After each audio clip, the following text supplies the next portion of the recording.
Hi viewers, welcome to our channel. ప్రస్తుతం మనతో పాటు భరద్వాజ్ గారు సీనియర్ జర్నలిస్ట్ ఉన్నారు. వారితో ఒకసారి మాట్లాడదాం. సార్ నమస్కారం సార్. నమస్తే అండి. Sir, 'game changer' movie release అయిన తర్వాత ఆ సినిమా చూసిన చాలా మంది ఆ సినిమా బడ్జెట్ పైన అండ్ మొదటి రోజు కలెక్షన్స్ పైన విపరీతంగా సోషల్ మీడియాలో ఒక చర్చ అయితే జరిగింది సార్. చాలా మంది విమర్శలకైతే దారితీసింది. ఆ తర్వాత ఆ నెక్స్ట్ డే నుంచి అసలు పోస్టర్లే రిలీజ్ చేయలేదు, కలెక్షన్ పోస్టర్స్. అయితే ఇప్పుడు దీనిపైన మన డైరెక్టర్ రామ్ గోపాల్ వర్మ గారు స్పందించారు సార్. ఒకవేళ గుంటూరు 'గేమ్ చేంజర్' మూవీ అనేది 450 కోట్ల బడ్జెట్‌తో తెరకెక్కించుంటే ఖచ్చితంగా అద్భుతమైన విజువల్స్ ఉన్న 'త్రిబుల్ ఆర్' 4,500 కోట్లు అయ్యుండాలి. ఒకవేళ 186 కోట్లు మొదటి రోజు 'గేమ్ చేంజర్' కలెక్షన్స్ చేసి ఉంటే 'పుష్ప 2' మాత్రం 1860 కోట్లు కలెక్ట్ చేసుండాలి. 'గేమ్ చేంజర్' విషయంలో అబద్దాలనేవి నమ్మేటట్టుగా ఉండాలి గానీ, ఈ విధంగా ఉండకూడదు. సో, వీటి వెనకాల 'దిల్ రాజు' గారైతే ఉండరు అని జెప్పేసి నేనైతే అభిప్రాయపడుతున్నానంటూ ట్వీట్ చేశారు సార్. సో, ఈ ట్వీట్‌ని మీరే విధంగా చూస్తారు సార్? అంటే వర్మ గారు ఒక రకంగా జోకేసాడు. హ్మ్. అంటే నంబర్ గేమ్ నడుస్తోంది అనేది చాలా చర్చ ఉంది దీని మీద. అవును. నిజానికి 'పుష్ప' కలెక్షన్స్‌కి సంబంధించి వాళ్ళు రిలీజ్ చేస్తున్నటువంటి పోస్టర్‌ల మీద కూడా చాలా జోకులు, మీమ్‌లు నడుస్తున్నాయి. అవును. దాన్ని కూడా గుర్తించాలి. హ్మ్. అంటే బాలీవుడ్ వాళ్ళు భయపడుతున్నారు టాలీవుడ్ గురించి అనే యాంగిల్‌లో మాట్లాడుతూ నిజానికి సినిమా మేకింగ్‌కి సంబంధించి భయపడటం కన్నా కూడా ఈ ఫిగర్ మేనేజ్‌మెంట్ గురించి ఎక్కువ భయపడుతున్నారు అనేటువంటి మీమ్స్ విపరీతంగా నడిచినాయి సోషల్ మీడియాలో. అవును. కారణం ఏమిటి అంటే ప్రతిరోజు రైజ్ అలా పెంచుకుంటూ వెళ్ళిపోయారు. అది లాజికా, ఇల్లాజికా అనేది పక్కన పెట్టేస్తే ఆ డ్రైవ్ అయితే నడిచిపోయింది, అయిపోయింది. ప్రపంచం దాంతో ఫిక్స్ అయ్యి ఉంది. అయితే వెరీ ఫస్ట్ డే కలెక్షన్స్ అయితే విపరీతంగా ఉన్నాయి ఆ సినిమాకి. అది విజిబుల్‌గానే ఉంది. ఈ సినిమా పరిస్థితి ఏంటంటే థియేటర్‌లో ఉన్నటువంటి జనాలకి, బయట వినిపిస్తున్న నంబర్‌లకి ఏమాత్రము కూడా పొంతన కుదరలేదు. హ్మ్. గేమ్ చేంజర్ వ్యవహారానికి. థియేటర్‌లో కనిపిస్తున్న జనాల్ని చూసి బయటకొచ్చినటువంటి ప్రేక్షకుడికి సోషల్ మీడియా ఓపెన్ చేయగానే అంటే నెట్టు, ఫోను ఓపెన్ చేయగానే కనిపిస్తున్న ఫిగర్స్‌కి అప్పుడే తను ఎక్స్‌పీరియన్స్ చేసొచ్చినటువంటి క్రౌడ్‌కి ఏ మాత్రము లింక్ దొరకని పరిస్థితి. హ్మ్. దాంతో ఇది మ్యాజిక్ నడుస్తోంది అనేటువంటి ఒక అభిప్రాయానికి జనాలు గురవటంతో ఎక్కడికక్కడ ఎవరికి వాళ్ళు రియాక్ట్ అయ్యి వాళ్ళు ఏ ప్లాట్‌ఫార్మ్స్ మీదైతే మెంబర్స్‌గా ఉన్నారో అక్కడక్కడ జోకులేయటం మొదలుపెట్టారు. ఇది ట్రోల్ అయింది. విపరీతంగా ట్రోల్ అయింది. ఎప్పుడైతే ఆడియన్ మూడ్ ఇలా ఉందని కనిపెడతారో మీమర్స్, వాళ్ళు వెంటనే రకరకాల మీమ్స్ పుట్టించేసారు. అది సర్క్యులేట్ అయిపోయినాయి. జనాలు అంటే ఆ ఏరియాలో గేమ్ చేంజర్ హిట్టే. ఓకే. అలా ఒక సక్సెస్ సాధించింది ఆ సినిమా. హ్మ్. ఈ సక్సెస్ ప్రభావం ప్రతి ఒక్కళ్ళ మీద ఉందిప్పుడు. అందుకని ఈ సక్సెస్ ప్రభావానికి గురై memes side game changer create చేసినటువంటి ఒక అద్భుతమైన విజయం. ఆ విజయం రామ్ గోపాల్ వర్మని కూడా కుదిపింది. కుదిపి ఆయనతో ఇలాంటి ట్వీట్ చేయించింది. ఆ ట్వీట్‌లో ఆయన చాలా ఎక్సైట్ అయ్యాడు నిజానికి. హ్మ్. ఎక్సైట్‌మెంట్ కనిపిస్తోంది దానిలో. హ్మ్. అంటే ఈ సినిమాకి 450,00,00,000 ఖర్చయింది అని వాళ్ళు చెప్తున్నారు. హ్మ్. అంత ఖర్చయి ఉంటుందా లేదా అనేది వేరే గొడవ. ఇప్పుడు ఓకే. 'పుష్ప 2'కి 700 అనే ఫిగర్ వినిపించింది మొదట. హ్మ్. 700కి, 300కి మధ్య నడిచింది గేమ్ అది. అవును. 300, 700 ఈ రెండిటికి మధ్య 400 ఉంది. ఆ 400కి ఇంకో 50 కలిపితే గేమ్ చేంజర్ వచ్చింది బయటికి. హ్మ్. ఇలా రకరకాల ఈక్వేషన్స్ మీద బడ్జెట్‌లు నడుస్తున్నాయి. బడ్జెట్‌లు రీజనబుల్‌గా అంటే జనాలు నమ్మే పద్ధతిలో ఉంటున్నాయా అనేది ఒక గొడవ. రెండోది వసూళ్ళకి వీళ్ళు చెప్తున్నటువంటి భాష్యం కావచ్చు, లేదు వీళ్ళు ప్రదర్శిస్తున్నటువంటి అంకెలు కావచ్చు. ఇవి చాలా కన్‌ఫ్యూజ్ చేస్తున్నాయి జనాల్ని. సరే ఏదేమైనప్పటికీ ఈ లెవెల్‌కి వెళ్ళిపోయింది తెలుగు సినిమా అనేది ఒక రకంగా తెలుగు ఆడియన్స్ తృప్తి చెందుతున్నారు కానీ సాటిస్ఫై అవ్వట్ల. ఓకే. ఇక్కడ పరిస్థితి ఎలా తయారైందంటే 'గేమ్ చేంజర్' కావచ్చు, లేకపోతే 'పుష్ప 2' కావచ్చు, ఏదైనా ఈవెన్ దో 'డాకు మహారాజ్' కావచ్చు. ఇవన్నీ కూడా నేల విడిచి సాము చేసే సినిమాలే. అంటే లోకల్ మార్కెట్‌ను విడిచి పాన్ ఇండియా మార్కెట్ కోసం కొత్త తరహా కథల్ని డిజైన్ చేస్తూ ప్రపంచ ప్రేక్షకులని ఆకట్టుకోవటానికి ఒక సార్వజనీనత ఉన్నటువంటి కథ కావాలి అనే పేరుతో ఒక కొత్త లోకాలలో కథ నడిపే ప్రయత్నం చేస్తున్నారు గానీ, వీళ్ళ మూలాలు ఇక్కడే ఉంటాయి. ఆ కొత్త లోకాల కథల్లో కూడా వీళ్ళ మూలాలు ఎక్కడున్నాయో చెప్పే పద్ధతిలోనే ఉంటాయి ఆ కథలు. హ్మ్. దానికి అద్భుతమైన ఉదాహరణ 'దేవర'. 'దేవర' ఆయన ఎంత విచిత్రమైన ప్రయోగాలు చేసినప్పటికీ, ఆ సినిమాలో ప్రతి సన్నివేశం మూలము తెలుగు సమాజంలోనే కనిపిస్తుంది. హ్మ్.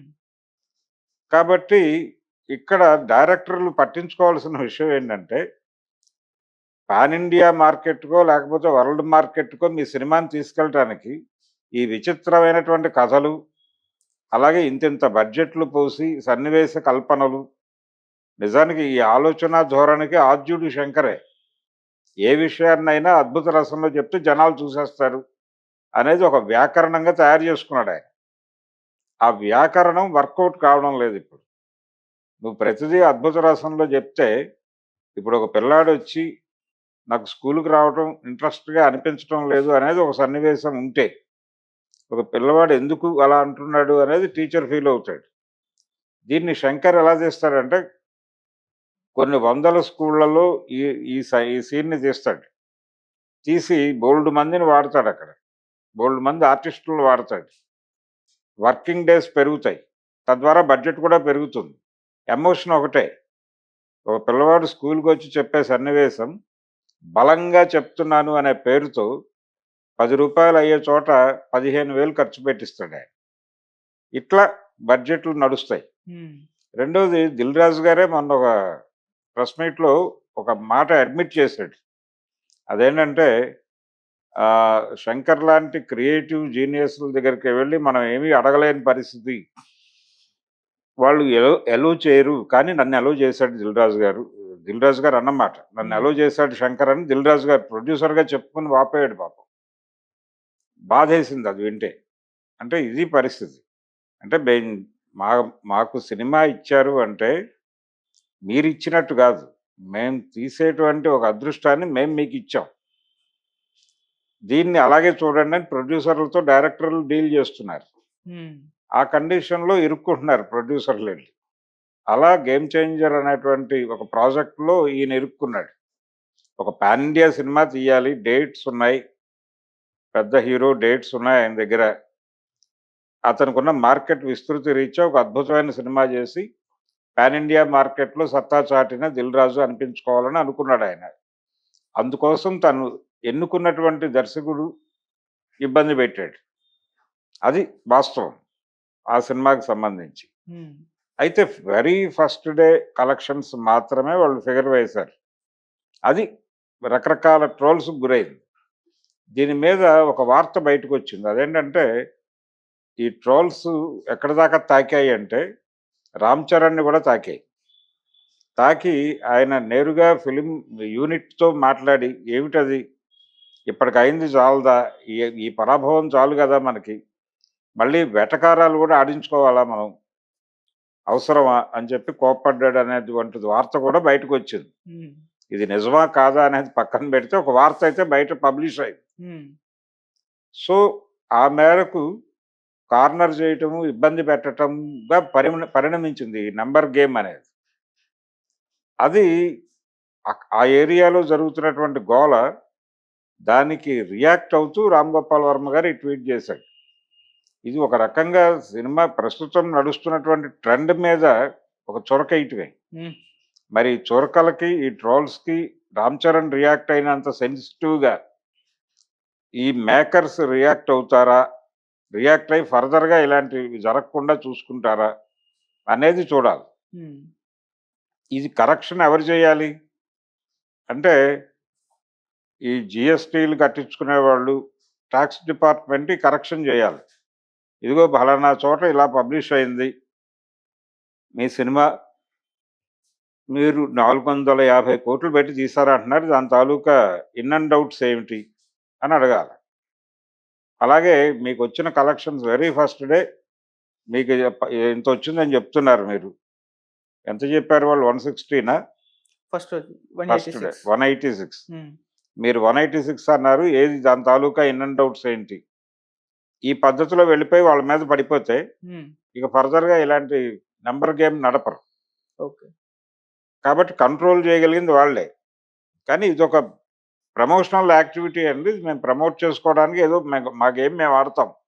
మీకు చూపించే లెక్కలు మీకు చూపిస్తాం అన్నట్టుగా నడుస్తుంది. హ్మ్.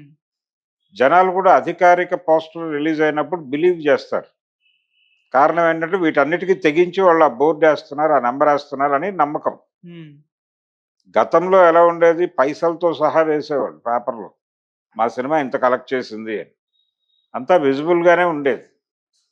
ఇది మరీ మ్యానిప్యులేషన్‌లా కనిపిస్తోంది. ఎప్పుడు కనిపిస్తుంది? మీకు థియేటర్‌లో ఆడియన్స్ ఏ ఏ కండిషన్‌లో ఉన్నారో తెలుసు. బయటకొచ్చిన తర్వాత ఈవెన్ అంత దూరం కూడా వెళ్ళక్కర్లా. అక్కడ నంబర్ చూడగానే ఫోన్‌లో book my show app open చేసి అవైలబిలిటీ ఆఫ్ టికెట్స్ నొక్కితే సినిమా 2 నిమిషాల్లో అర్థమైపోతుంది గదా! అక్కడే దాని మీద ఒక విరక్తి భావన వచ్చేస్తుంది ఆడియన్‌కి. వెతుక్కోవాల్సిన అవసరం లేకుండానే అంత సమాచారం అవైలబుల్‌గా మీ పాకెట్‌లో ఉన్నప్పుడు మీరు ఎలా ఈ నంబర్ గేమ్ పేరుతో అబద్ధాలాడితే ఎలా కుదురుతుంది? హ్మ్. గౌరవప్రదంగా నిజాలు మాట్లాడుకోవడమే మంచిది. అవును. అందుకని ఈ ట్రోలింగ్ నుంచి, వర్మ గారి కామెంట్స్ నుంచి ఇప్పుడు ఇండస్ట్రీ నేర్చుకోవాల్సిందేంటంటే, ఒకటి ఈ స్థాయి బడ్జెట్లు అయిపోతున్నాయి మాకు అని చెప్పక్కర్లేదు. జనాలు సినిమా చూసి దానికి ఎంత ఖర్చవుతుందో లెక్క కట్టి చెప్పేస్తున్నారు. హ్మ్. ఆ జ్ఞానం వచ్చేసింది వాళ్ళకి. రెండోది వసూళ్ల పరిస్థితి ఏంటో వాళ్ళకి అర్థమవుతోంది. అరచేతిలోనే కనిపిస్తోంది. అందుకని ఈ ఏరియాల్లో మాటలు మాట్లాడటం కాకుండా మీ సినిమా క్వాలిటేటివ్‌గా ఉండేటట్టు మీ కంటెంట్ జనాల్ని ఎంగేజ్ చేయగలిగితే చాలు. అంతకుమించి వేరే కోరుకోవటం లేదు జనం. మీరేదో పెద్ద విషయాలు చెప్పాలి, మీ నుంచి ఏదో జ్ఞానం పొందాలని ఎవరు అనుకోవడం లేదు. థియేటర్‌లోకొచ్చిన ప్రేక్షకుడిని ఎంగేజ్ చేయండి, ఎంటర్‌టైన్ చేయండి. చాలు. అంతకుమించి వేరే కోరికలేం లేవు. ఓకే. అదే కోరుకుంటున్నారు, అది ఇవ్వండి. అది ఇవ్వటానికి ఏం చేయాలి అనేది ఆలోచించండి. లోకల్ కథని, లోకల్ పాయింట్‌ని గ్లోబల్ లెవెల్‌లో ఎలా చెప్పగలమో దాని మీద కసరత్తు చేయండి. అంతకు మించి మీరు కొత్తగా పాన్ ఇండియాకో, వరల్డ్ మార్కెట్‌కో కొత్త తరహా కథలు అల్లాల్సిన అవసరం లేదు. కొత్త జానర్‌లు వెతకాల్సిన అవసరం అంతకంటే లేదు. లోకల్ కథని గ్లోబల్ లెవెల్‌లో ఎలా చెప్పగలము? వాళ్ళెలా చెప్పగలుగుతున్నారు, మనం ఎందుకు చెప్పలేకపోతున్నాం హ్మ్. అనేది.